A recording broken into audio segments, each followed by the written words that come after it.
बोले विष्णु भगवान की जय। बोल पुरुषोत्तम भगवान की जय। 21वां अध्याय। श्री वाल्मीकि जी बोले, प्रतिमा अग्नि में तपाई गई।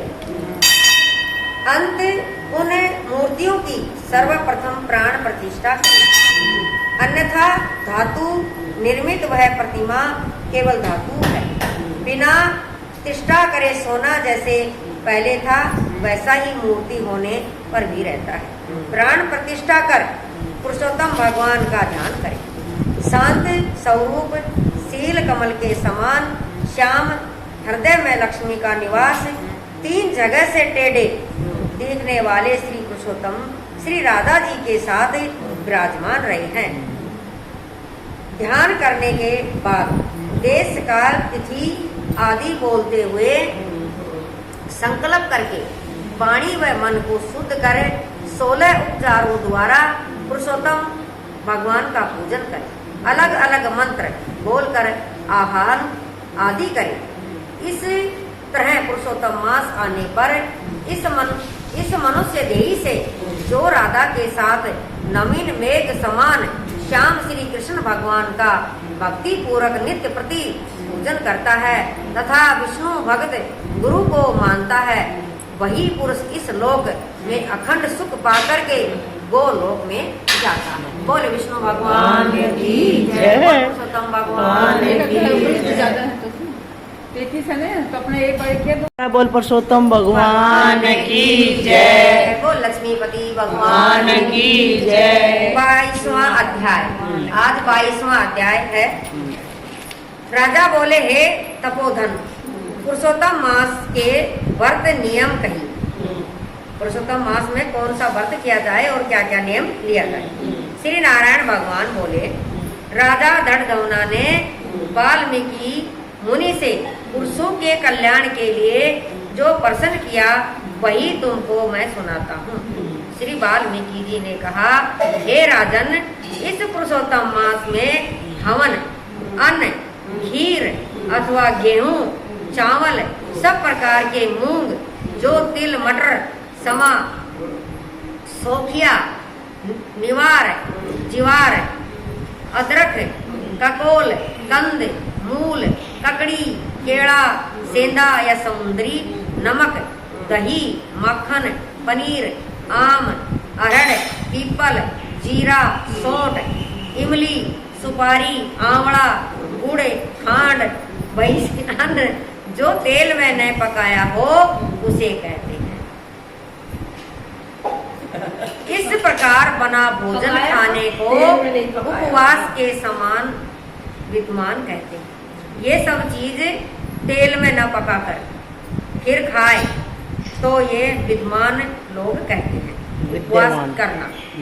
सब प्रकार के आमिष पदार्थ, उड़द, मधु, बेर, राई, मादक वस्तु, मांस, दाल, तिल का तेल, कीड़ों का खाया, लोहा का गुण लगा हुआ भावना से दूषित, बनाने में दूषित अन्न दूसरे का हिस्सा न खावे, दूसरों से शत्रुता व पर स्त्री गमन न करे, परदेश केवल तीर्थ के सिवाय न जाए, देवता, वेद, ब्राह्मण, गुरु, गो, वर्ती, स्त्री, राजा तथा बड़ों की पुरुषोत्तम मास में बुराई न करे। ये लक्षण होना चाहिए पुरुषोत्तम मास जो नहाता है उसके लिए। नियम होने चाहिए। नियम होने चाहिए। परदेश तीर्थ काल के सिवा देवता, वेद, ब्राह्मण, गो, वर्ती, स्त्री, राजा तथा बड़ों को पुरुषोत्तम मास की में बुराई नहीं करनी चाहिए। प्राणायाम में चूर्ण, फलों में जनभीरी, धान्य में मसूर तथा बासी अन्न आमिष, बासी अन्न भी नहीं खाना चाहिए। बकरी, गो, भैंस को छोड़कर अन्य दूध, ब्राह्मण द्वारा बेचे तेल, घी आदि रस पदार्थ, मिट्टी से पैदा हुआ नमक, तांबे के बर्तन में रखा दूध, दही, घी, चमड़े के पात्र का जल, अपने ही लिए बनाए अन्न को पंडित लोग आमिष कहते हैं, यानी दूषित कहते हैं। पुरुषोत्तम व्रती ब्रह्मचार्य पालन कर धरती पर सोए, पत्तल में भोजन करे, श्याम काल में भोजन करे एक बार। रजस्वाला स्त्री, मलच्छी जाति, पतित लोग, संस्कारहीन से वार्तालाप न करे तथा इन लोगों को गौओं का सूत किया का अन्न एवं दोबारा गर्म किया या जला अन्न न खाए। लहसुन, प्याज, पुस्ता, छत्रक, छतोना, गाजर, नारियल, मूली, बथुआ भी व्रती न खाओ। इस व्रत तथा अन्य व्रतों में भी इन वस्तुओं को त्याग दे। कच्छ आदि व्रत अपनी शक्ति के अनुसार विष्णु भगवान की प्रसन्नता के लिए करे। पेठा, काशी फल, तरुण, मूली, नारियल, कदली फल, आंवला, गोड़ा, अम्बू, अलम्बू, पटोल, बेर, चरम, बैंगन, बली साग, कमलनाल आदि साग पुरुषोत्तम मास के आरंभ से पूर्णिमा तक न खाओ। गृहस्थ हमेशा रविवार में आंवला न खाओ। गृहस्थ लोग रविवार को आंवला नहीं खाते। पुरुषोत्तम मास फलहार करके रह सकते हैं। जैसे भी व्रत भंग न हो उसी प्रकार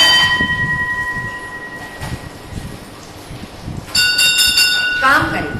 प्रातः काल उठकर नित्य कर्म करें, फिर श्री कृष्ण को हृदय में स्मरण करके भक्ति पूर्वक नियम धारण करें।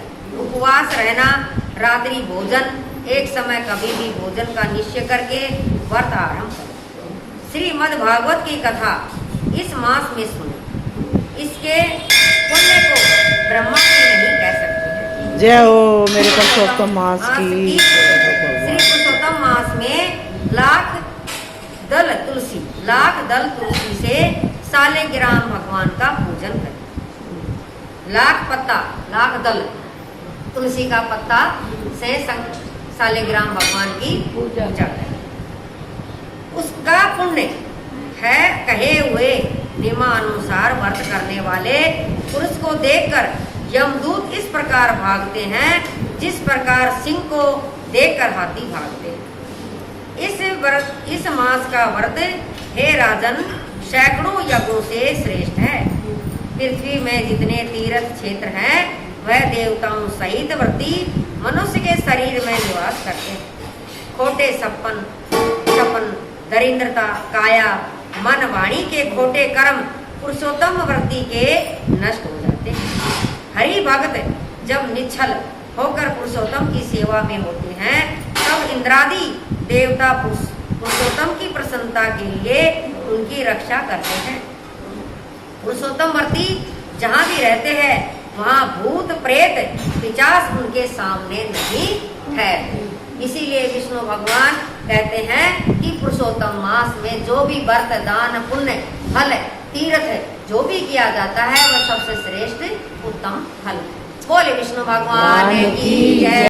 बोले विष्णु भगवान की जय। बोले पुरुषोत्तम भगवान की जय।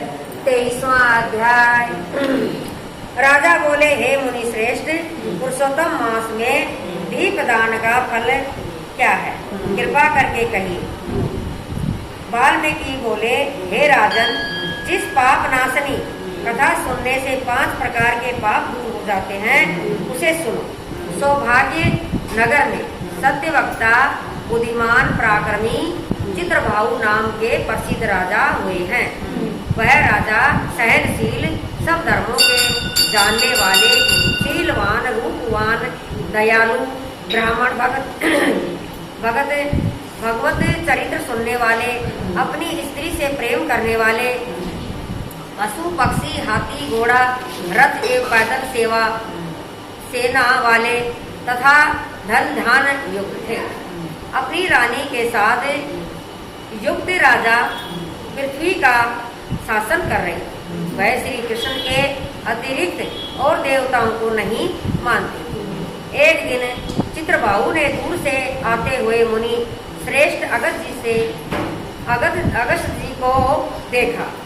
तब दंडोत प्रणाम करके विधि पूर्वक पूजन किया और प्रेम पूर्वक आसन पर बिठाकर विनय पूर्वक मुनि से बोले, हे मुनि श्रेष्ठ, आज मेरा जन्मदिन, राज्य भवन सब सफल हो गए, जो कि श्री कृष्ण सेवक आप मेरे यहाँ पधारे। तारों की चमक तभी तक है जब तक सूर्य उदय न हो, उसी प्रकार अन्य ब्राह्मण तभी तक पूज्य है जब तक वैष्णव ब्राह्मण नहीं। अगस्त जी बोले, हे चित्रभाऊ, तुम धन्य हो तथा तुम्हारी प्रजा धन्य है, जो तुम सलीके वैष्णव राजा से रक्षित है। उस राज्य में न रहा जहाँ वैष्णव राजा न। सुने वन में रहना अच्छा है, किंतु अवैष्णव राज्य में रहना अच्छा नहीं।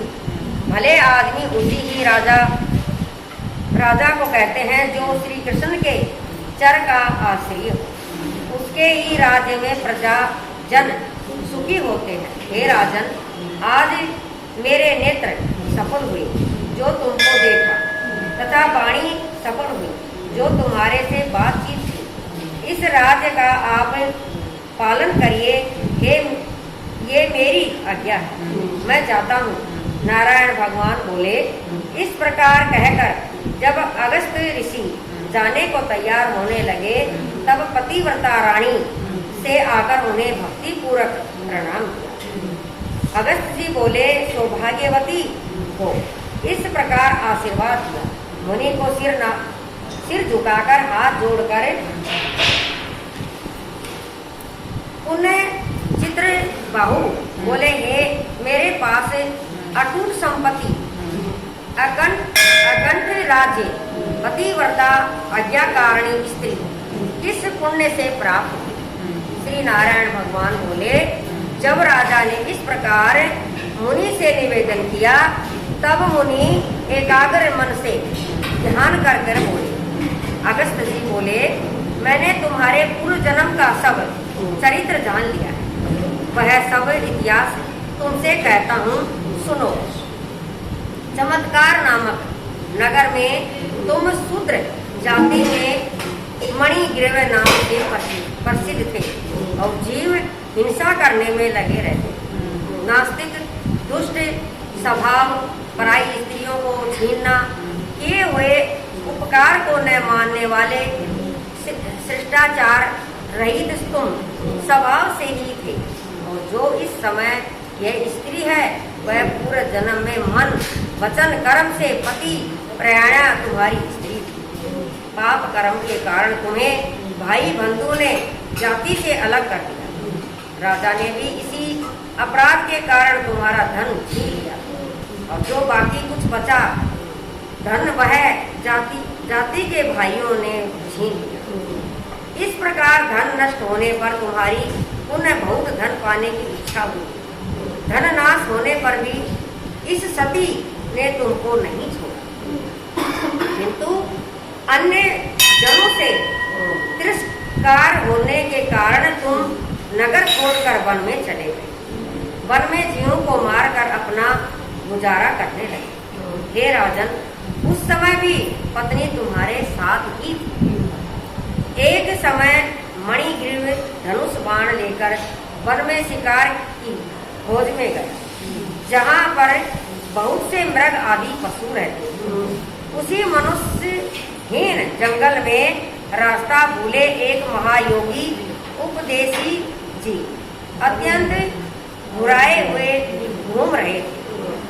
दोपहर का समय हो गया, रास्ता नहीं मिल रहा था। प्यास के कारण व्याकुल होकर वह गिर पड़े और बेहोश हो गए। हे राजन, उनकी मरणासन अवस्था हो चुकी। उस समय तुम वहां पहुंचे, रास्ता भूले बेहोश उस ब्राह्मण को देखकर तुम्हें दया आ गई। उन्हें उठाकर तुम अपने स्थान पर ले आए। तुम दोनों ने उसकी सेवा की। थोड़ी देर बाद उपदेव होश में आई। और वहाँ बड़ा आश्चर्य करने लगा कि मैं तो बच्चे था, यहाँ कैसे आया। श्री नारायण भगवान बोले, हे देव, तब मणिग्रीव ने कहा, आप घबराइए नहीं, यहाँ कमलिया से भरा सुंदर समस्त शीतल जल से भरा तालाब, आप यहाँ चलकर स्नान करें। प्रातः कर्म से निवृत्त होकर फलहार एवं जल पान करें, फिर सुखपूर्वक विश्राम करें। अगस्त जी बोले, उपदेव ब्राह्मण होश में आने पर मणिग्रीव की बात सुनते हुए स्वस्थ होने पर प्यास लगने के कारण तब मणिग्रीव ने उनको सहारा देने के लिए उनकी भुजा पकड़ ली। उसी के सहारे वह ब्राह्मण तालाब पर पहुँचे और हे राजन, किनारे पर पुण्य विश्राम करने लगे। तालाब के किनारे बड़ वृक्ष की छाया में विश्राम के बाद स्नान कर नित्य कर्म कर वासुदेव भगवान के पूजन में लगे। तदंतर देवता तथा पितृ तर्पण किया, बाद में शीतल जल पान कर उसी बड़ वृक्ष के नीचे बैठ गए।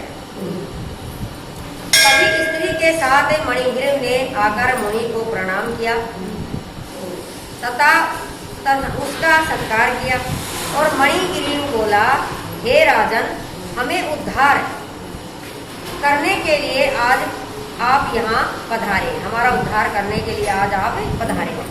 आपके दर्शन मात्र से मेरे पाप दूर हो। यह कहकर अपनी स्त्री से बोला, अरे सुंदरी, पके हुए जो आम के फल हैं वह शीघ्र लेकर आओ, देर न कर, और जो भी कुछ फल हो वो भी ले आना। इस प्रकार अपने स्वामी के वचन सुन वह पतिव्रता शीघ्र ही उठकर आश्रम में कंद मूल फल आदि ले आए और ब्राह्मण के सन्मुख रख।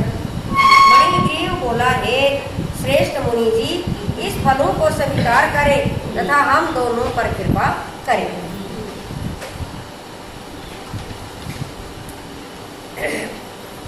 कृपा करें।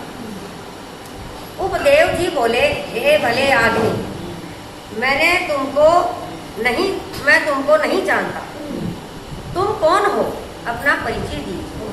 मणिग्रीव बोला, ब्राह्मण श्रेष्ठ, मैं एक शूद्र हूँ। मणिग्रीव मेरा नाम है, अपनी जाति भाइयों ने मेरा त्याग कर दिया। इस प्रकार उसके वचन सुनकर ब्राह्मण ने फलहार कर लिया। उसकी आत्मा बड़ी प्रसन्न हुई, तदंतर जल पी लिया। जब जल पान कर ब्राह्मण सुखपूर्वक बैठ गए, तब मणिग्रीव ने उनके चरण धोकर उनके चरणों को गोद में रखकर दानवा आरंभ कर दिया। मणिग्रीव बोले, हे मुनि श्रेष्ठ, इस भयंकर निर्जल वन में हिंसक जीव विचरण करते हैं तथा जल भी प्राप्त नहीं है, आप कैसे पधारे। उपदेव जी बोले, हे महाभाग, मैं ब्राह्मण हूँ। प्रयागराज जाते हुए इस दारुण वन में आकर रास्ता भूल गया, यहाँ मैं थक गया था, प्यास बड़े जोर से लग रही थी, मैं मरना स्थल पर था, तभी तुमने जीवन दान दिया। हे मणिग्रीव, तुम दोनों स्त्री पुरुष ने इस घोर वन में वास क्यों लिया, यह तो मुझे बता दो, कदाचित मैं तुम्हारे किसी दुख को दूर कर सकूं। अगस्त जी कहने लगे कि इस तरह उपदेश की ललित वाणी सुनकर पत्नी के समक्ष ही अपने मन में अपने दुख दारिद्र से मुक्ति की लालसा लिए मणिग्रीव अपने कर्मों और उनके फलों की प्राप्ति की संपूर्ण कथा सुनाने लगा। बोल विष्णु भगवान की जय और पुरुषोत्तम भगवान की जय।